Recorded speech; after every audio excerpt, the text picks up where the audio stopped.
ರಾಜ್ಯದಲ್ಲಿ ನಮ್ಮ ಸರ್ಕಾರ ಬರುವ ಮುಂಚೆ ಇಲಾಖೆಯ ಮೂಲಕ ಮಂಜೂರಾಗುತ್ತಿರುವ ತಸ್ತಿಕ್ ಹಣ ಅನ್ಯ ಧರ್ಮೀಯ ಪ್ರಾರ್ಥನಾ ಮಂದಿರಗಳಿಗೆ ಕೂಡ ಬಿಡುಗಡೆ ಮಾಡುತ್ತಿರುವ ಬಗ್ಗೆ ಮಾಹಿತಿ ಒದಗಿದ್ದು, ತಕ್ಷಣ ಹಿಂದೂ ಧಾರ್ಮಿಕ ಸಂಸ್ಥೆಗಳು ಮತ್ತು ಧರ್ಮದಾಯ ದತ್ತಿ ಇಲಾಖೆಯ ಮೂಲಕ ಹಿಂದೂ ಧರ್ಮವನ್ನು ಹೊರತುಪಡಿಸಿ ಅನ್ಯ ಉದ್ದೇಶಗಳಿಗೆ ಬಳಸುತ್ತಿರುವುದನ್ನು ತಡೆಹಿಡಿಯಲು ಮುಜರಾಯಿ ಸಚಿವ ಕೋಟ ಶ್ರೀನಿವಾಸ್ ಪೂಜಾರಿ ಸೂಚಿಸಿದ್ದಾರೆ.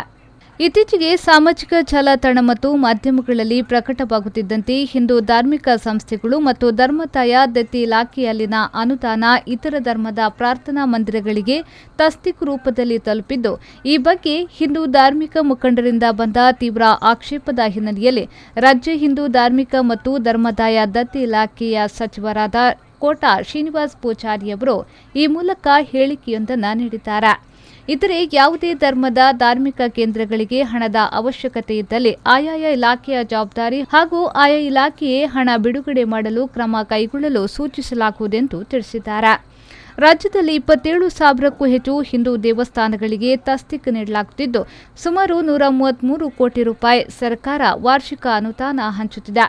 ಈ ಪೈಕಿ ಸುಮಾರು 764 ಅನ್ಯ ಧರ್ಮೀಯ ಪ್ರಾರ್ಥನಾ ಮಂದಿರಗಳು ಇಲಾಖೆಯಿಂದ ತಸ್ತಿಕ್ ಪಡೆಯುತ್ತಿದ್ದು, ಮಂತ್ರಿಗಳ ಸೂಚನೆಯ ಮೇರೆಗೆ ಅನ್ಯ ಧರ್ಮೀಯ ಪ್ರಾರ್ಥನಾ ಮಂದಿರಗಳಿಗೆ ಹಣ ಬಿಡುಗಡೆ ಮಾಡುವುದನ್ನು ನಿಲ್ಲಿಸುವ ಬಗ್ಗೆ ಕ್ರಮ ಕೈಗೊಳ್ಳಲಾಗುವುದೆಂದು ಹಿಂದೂ ಧಾರ್ಮಿಕ ಧರ್ಮದಾಯ ದತ್ತಿ ಇಲಾಖೆಯ ಆಯುಕ್ತರು ತಮ್ಮ ಹೇಳಿಕೆಯಲ್ಲಿ ತಿಳಿಸಿದ್ದಾರೆ.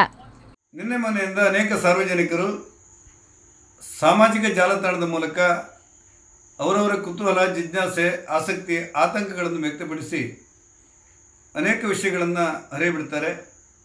ಮುಖ್ಯ ಉದ್ದೇಶ ಇರುವುದು ಹಿಂದೂ ಧಾರ್ಮಿಕ ದತ್ತಿ ಇಲಾಖೆಯಲ್ಲಿರುವಂಥ ಅನುದಾನ ಮನೆಗಳನ್ನು ಹಿಂದೂ ಧರ್ಮದ ದೇವಸ್ಥಾನಗಳಲ್ಲದೆ ಇತರ ಪ್ರಾರ್ಥನಾ ಮಂದಿರಗಳಿಗೆ ಬಿಡುಗಡೆ ಮಾಡಲಾಗುತ್ತೆ. ಈ ತಸ್ತೀಕ್ ಹಣ ಹಿಂದೂ ಧರ್ಮದ ದೇವಸ್ಥಾನಗಷ್ಟೇ ಸೀಮಿತವಾಗಿದೆ ಅನ್ನುವಂಥ ವ್ಯಾಪಕವಾದಂಥ ಟೀಕೆ ಟಿಪ್ಪಣಿಗಳನ್ನು ಗಮನಿಸಲಿಕ್ಕೆ ಸಾಧ್ಯವಾಯಿತು.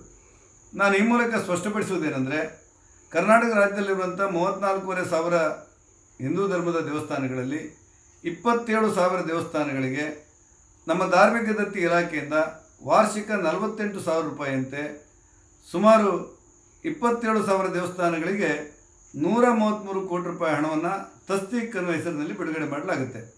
ಅಲ್ಲದೆ ಭೂ ಸುಧಾರಣೆ ಸಂದರ್ಭದಲ್ಲಿ ಭೂಮಿಯನ್ನು ಕಳೆದುಕೊಂಡಂಥ ಧಾರ್ಮಿಕ ಕೇಂದ್ರಗಳಿಗೆ ವರ್ಷಾಸನ ಅಂತ ಹೇಳಿ ಇತರ ಅನುದಾನಗಳನ್ನು ಬಿಡುಗಡೆ ಮಾಡುವಂಥದ್ದು ಇದೆ.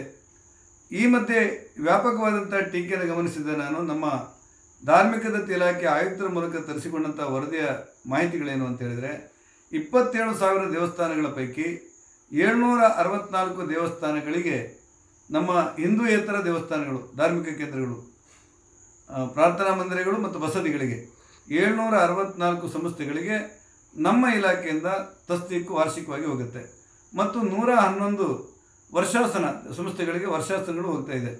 ಈ ಹಿನ್ನೆಲೆಯಲ್ಲಿ ನಮ್ಮ ಧಾರ್ಮಿಕ ದತ್ತಿ ಇಲಾಖೆಯ ಕಾನೂನು ಏನು ಹೇಳುತ್ತೆ ಅಂದರೆ, ನಮ್ಮ ಧಾರ್ಮಿಕ ದತ್ತಿ ಇಲಾಖೆಯಲ್ಲಿರುವಂಥ ಅನುದಾನ ಅಂದರೆ ಸರ್ಕಾರ ಕೊಡುವ ಅನುದಾನ ಹಿಂದೂ ಧಾರ್ಮಿಕ ಸಂಸ್ಥೆಗಳಿಗೆ ಮಾತ್ರ ಸೀಮಿತವಾಗಿ ವಿನಿಯೋಗ ಮಾಡಬಹುದು ಅಂತ ಹೇಳುತ್ತೆ.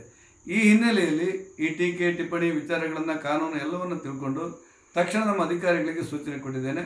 ಇನ್ನು ಮುಂದೆ ಯಾವುದೇ ಕಾರಣಕ್ಕೆ ನಮ್ಮ ಇಲಾಖೆಯಲ್ಲಿರುವಂಥ ಅನುದಾನ ಕೇವಲ ಹಿಂದೂ ಧರ್ಮದ ದೇವಸ್ಥಾನಗಳಿಗೆ ಮಾತ್ರ ಸೀಮಿತವಾಗಿ ಖರ್ಚು ಮಾಡಬೇಕು ಅನ್ನುವಂಥ ಸೂಚನೆಯನ್ನು ಕೊಡಲಾಗಿದೆ. ಬ್ಯೂರೋ ರಿಪೋರ್ಟ್, ವಿ4 ನ್ಯೂಸ್, ಮಂಗಳೂರು.